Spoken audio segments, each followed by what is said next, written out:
Huwag daan ang katotohanan ang buhay. Panyaya ni pinamayang ang buhay kapal ang bigay ng tao na hanapin ang katotohanan. Kaya po sa unang araw ng ating simbang gabi ay narinig natin yung patotoo ni Juan Bautista. At anong sabi ni Jesus? Sabi ni Jesus ay, ang patotoo ko ay ginagawa ko ang ipinagagawa sa akin ng Ama. At maliwanag na kung saan sa paghahanap natin ng katotohanan na di maliwanag din na hindi pala lahat ng katotohanan ay masarap. Mayroon palang masakit na katotohanan. At isa na rito ang pagdating ng kamatayan. Pero para sa ating katotohanan, hindi lamang para malaman natin, hindi lamang sabi nga, hindi lamang para magkaroon tayo ng kaalaman. It's not only for the sake of knowledge, pero para ihanda tayo sa isang biyaya na nawa higit nating pakinabangan.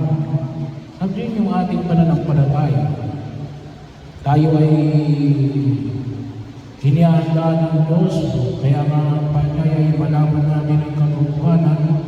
Katulad na rito yung pagdating ng kamatayan, hindi lang para maintindihan natin na darating ang ating kamatayan. Pero nawa higit namin pakinabangan yung panahon na ipinagkaloob sa atin ng Diyos. Hindi nga lang pare-pareho. Pero yun ang makita natin. Kaya magpasalamat tayo sa biyaya ng buhay na ipinagkaloob ng Diyos sa bawat isa sa atin. At kay Romeo, sa loob ng 80 taon, mahigit na kung saan ay pinagkalooban siya ng buong ni Kapalo. At bahagi rin na kung saan ay magamit natin ng maayos yung panahon na ibinigay sa atin. Hindi tayo pwedeng mamili kung ilang taon ang ibibigay sa atin ng Diyos. Na hindi natin na alam kung hanggang kailan yung buhay namin sa mundo ito. Pero nawa, ay magamit natin ng kalugod-lugod sa harapan ng Diyos yung panahon na itinakda niya sa bawat isa sa atin. At higit sa lahat, tulad na nang ipinahayag sa ating sa banal na kasulatan, ito yung dahilan din kung bakit tayo naghahanda ngayong kapanahonan ng Kapaskuhan.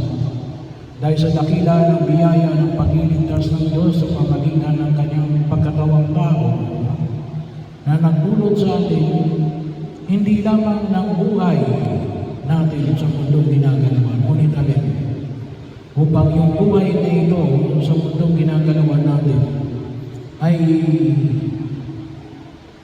maging pamantayan ng ating buhay doon sa kabilang buhay. Na may magamit natin ito ng maayos upang higit natin kapinabangan ang pagliligtas ng Diyos.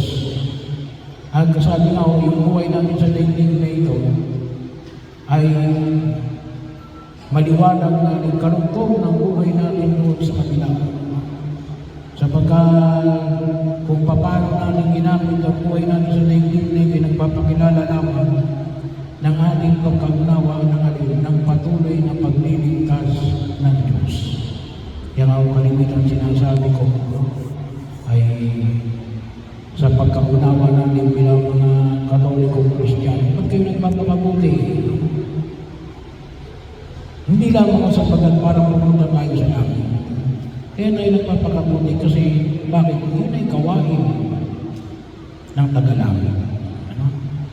Bahagi yun na huwag natin kalimutan.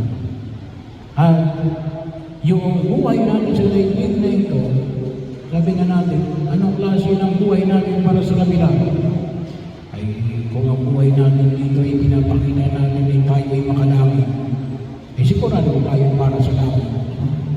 Pero kung ang buhay natin sa daigdig na ito ay pinapakita na tayo ay taga-impyerno, paano natin pakapakinabangan ang biyaya ng buhay na walang hanggan? Kung hindi natin naiintindihan ang biyaya na ipinagkaloob ng Diyos, na kinakailangan natin gamitin ito habang tayo nabubuhay sa daigdig na ito.